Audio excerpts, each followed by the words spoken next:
Hello and welcome to the Cardiac Cats YouTube channel. I'm your host, Jacob Shorba, and I've got a video today updating the Brandon Scherff contract restructure. You could also call it a pay cut. Just want to give you guys the official numbers for this since we never really got to it. It was shown technically on my video earlier today, but I never really talked too much in detail. So I wanted to explain what the effective pay is for this year, how much they're saving overall over all these seasons, right? Includes this year, all the void years, just to know where that ended up landing. And then I also want to talk about K'Lavon Chaisson getting signed to the Carolina Panthers. Laugh out loud at that, by the way.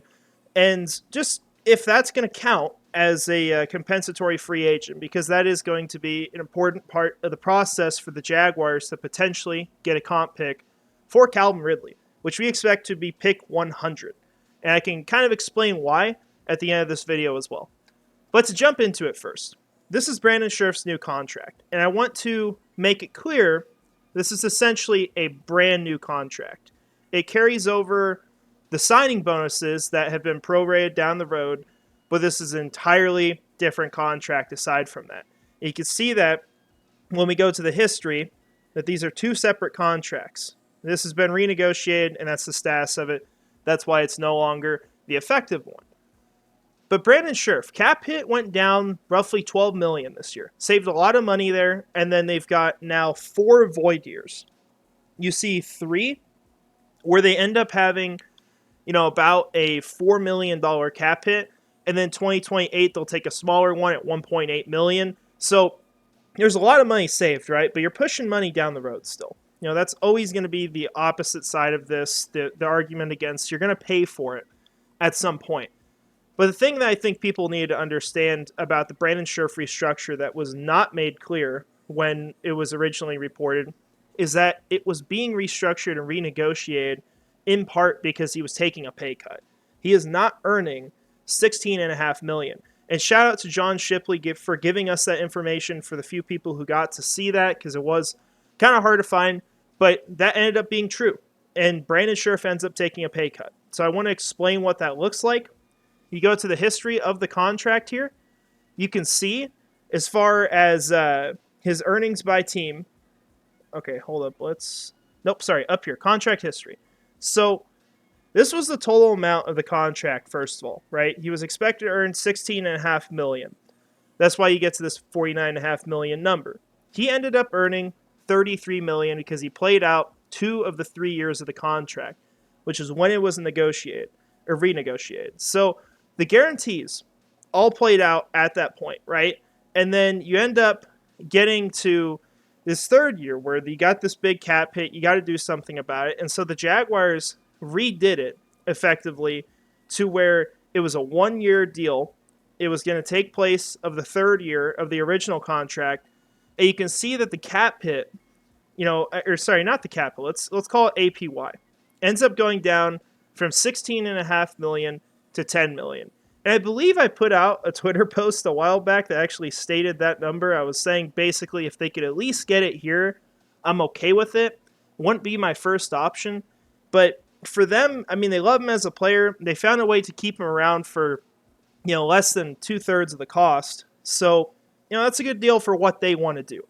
Obviously, we question things because as much as PFF wants to tell us he was fantastic this last year with no flaws, like you can watch the film and you can see issues. But you can also make the counter argument that all the guards on the team struggled mightily because you can see on film as well that they're constantly having to pick up Luke Fortner's assignments. And so as much as Mitch Morse isn't like the all-pro version of himself necessarily at this point, he's still a pretty good player. That's a huge improvement, and that's going to change a lot, and I think Brandon Scherff will be a better player this year, even with age as a factor. So, effectively, over all these seasons, the Jaguars are able to save $6.5 million. So, I would call that a win for them. I like that. I think it's a smart move. The important part of this as well, and you're going to get tired of me talking about this all the time, and you can see I'm about to talk about it because I brought up compensatory picks up here, but this helps you land a future compensatory pick. Because if Brandon Scherff doesn't retire at the end of next year, which I think he'll be 33, pretty sure. At most, he's 34. If he signs a contract with another team, he's going to earn a decent amount because he's a former All-Pro. I think he's made 5 Pro Bowls throughout his career. Like, teams are going to pay for that. Even if you're not the same guy, someone's going to give him the money. Look at Brandon McManus, for example. I know it's a kicker, but like he didn't have that great of a year with us. And then he got paid like, what, $3.75 million? Something crazy. Like nearly $4 million by the Commanders, which was a huge win for Jacksonville because that ends up being a CFA. But when you keep a guy like Brandon Scherff around for that whole contract, it works really well for the next year if you have a big player walk. Because if you can't keep that player, they hit the market, you want to get something back in return. And you need to lose your own guys as well to offset that. And so Brandon Scherff's a player that I think he's here for one more year. I think he's gone after that. But they should get a compensatory pick out of this potentially unless they spend a ton of money. It will help with the formula. That's a win. That's an important part of this. And I'll tell you why as well. Like, you look at this year. Say if Darius Williams, Rayshon Jenkins, and Foley Fatukasi had 2-year deals, which is how long they played. Say they didn't throw on that 3rd year that wasn't guaranteed, and they didn't cut him because it was an expiring contract. The comp pick would be locked up right now. We would be getting more than the Calvin Ridley comp pick by this point, actually. So it is very important to try to play out entire contracts because that's how you get extra ammo in the draft. That's how you get those late round picks. You can flip those for veterans even who get you more, those 1-year deals that work out pretty well. There's things you could do with it, and it helps you move around the draft as well. So it is important, and so Brandon Scherff will help with that next year, but obviously, like, I want to make it clear, that's not the primary factor. That's a part of it. So it's good for Jacksonville to be able to play out the whole contract with their players. They find a way to get the contract value down. I like that move, even if I would have rather gone out and got a different guard, but, the guard market did explode this year. So there's even an argument to be made there as well. So as far as the salary cap, we showed this morning. This is where we sit before the Eric Armstead signing. It's not factored in. I imagine he probably has a cap hit around $5 to $6 million realistically, seeing that Gabriel Davis, he was $13 million a year. He's at 4.7. There's a lot of money that gets pushed down the road in these deals. So I think that's probably where he falls. And so if that's the case, we've talked a little bit about a Brandon Ayuk trade possibly happening. That's got a lot of steam around it, still does now. If that happens, they have a lot of the money that they absolutely need this year to pay for it all. They just got to restructure maybe a little bit more, do one move, I think, to get that done. So that's where they sit. Now the other part of this video, and it kind of goes along with the compensatory pick stuff, but K'Lavon Chaisson ends up signing with the Panthers. In here, it shows it as a non-CFA right now. That is only because we do not have the contract value. There are players listed for other teams on here that are clearly going to be CFAs. So, K'Lavon Chaisson got a $5 million deal with the Carolina Panthers. Now, what's important about that is the max value of the deal. I've waited a while to record this because I wanted to get the base value. I have waited all day. We have gotten no numbers. I would basically have to wait like 2 days to get it. But what you're looking for is you want him to meet a certain threshold to end up counting as a CFA. And the reason why is because if he and 2 other players at least count as CFAs lost, this Gabriel Davis pick, or this CFA gain, will not cancel out the Calvin Ridley compensation pick, but it will instead cancel out one of those other CFAs, which is vital because this will probably be pick 100. And why I say that is because where it falls on the value scale, it is right above Robert Hunt. And so if you imagine that no teams are losing their, what am I trying to say? Let's say that we end up getting the Calvin Ridley pick, okay? You have Kirk Cousins for one that's above him. Okay, I remember what I was saying. Imagine no teams lose their draft picks this year, because we've had a lot of that recently. There's been tampering. That might happen again. I know the Falcons, I think the Eagles are being investigated. But say that the 96 picks for the first 3 rounds count. 97 is Kirk Cousins. 98 is Christian Wilkins. 99 would not be Calvin Ridley. It would most likely be Kirk Cousins. Not Kirk Cousins, Daniil Hunter. That's the last deal that I think will count as a CFA because I think the Vikings only need to lose one more player, and they have a ton of players out on the market that are still available to sign. One of them will get signed. It's way more likely than us getting ours signed, which still I expect to happen. Calvin Ridley's fourth on this list. It counts as a third-round pick. It would be pick 100. That's what we're talking about. But K'Lavon Chaisson, the important thing for him is that he meets a threshold. And based off my calculations, I've got these on Twitter. It's definitely a post to check out. It's an important one if you want to understand this process. Right now, the threshold as far as the value number that you want to hit to be a CFA loss is, I believe, 1,346. With more contracts getting signed, bigger contracts getting signed, I think you want to be a little above that. So I went with 1,370, which was like 15 or 20 players above, which I think would qualify. For that to be reached, this first number is the contract value, essentially. There's a number assigned for it.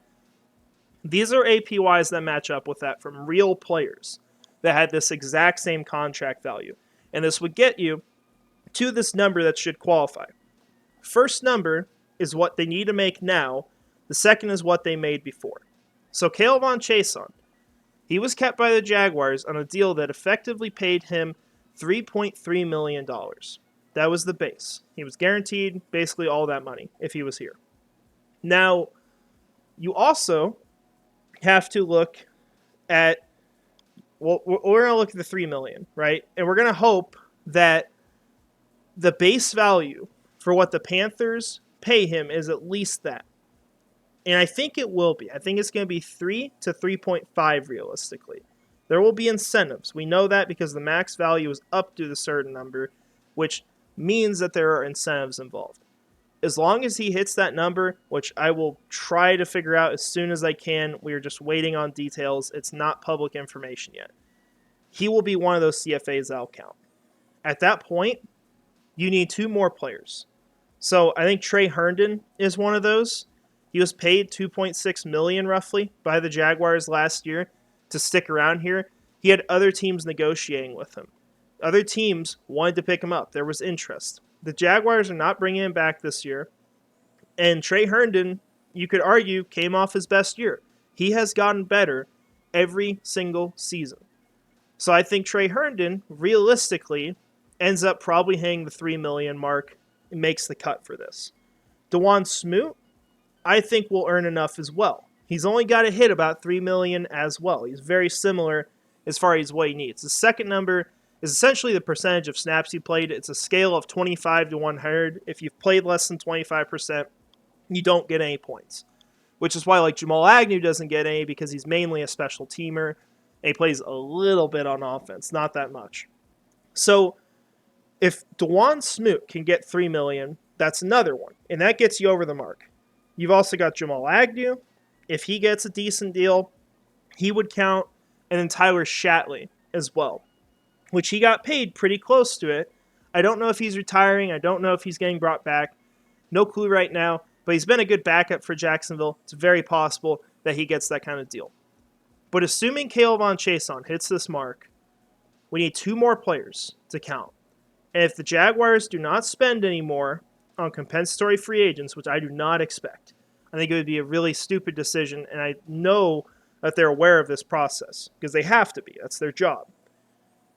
If this is the case, and Chaisson counts, and you get 2 more, they will get the 100th overall selection next year, most likely, depending on tampering, and depending on no other major contracts getting signed, which just, honestly, the players are not out there in free agency right now to beat the $23 million a year deal that Calvin Ridley got. So that's where we're at.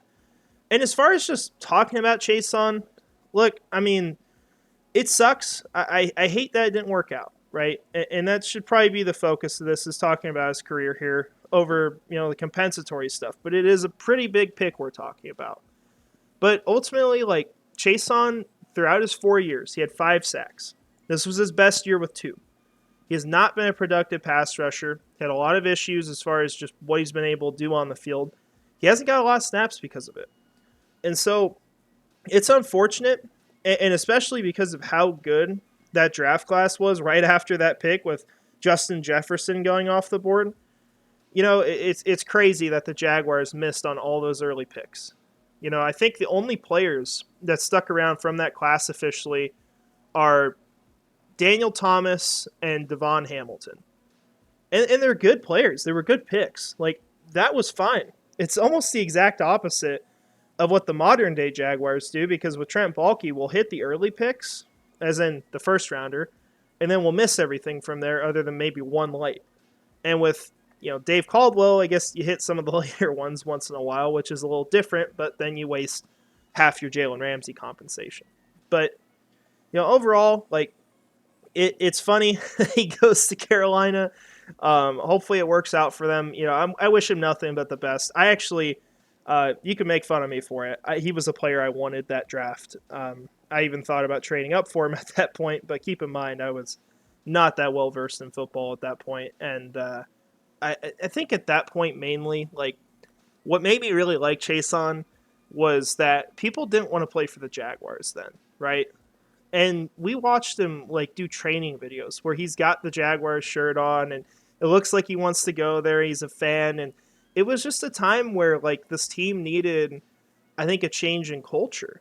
And obviously that didn't happen until a couple years later with Doug Pearson coming in. But that was a big reason why I liked him. And obviously it didn't work out. But, it is what it is. And hopefully it factors into getting the comp pick and he works out in Carolina. I wish him nothing but the best. But that's what I've got for you guys. I'll keep you updated on anything else. I think we're kind of getting to the point where there might be some downtime in decisions getting made.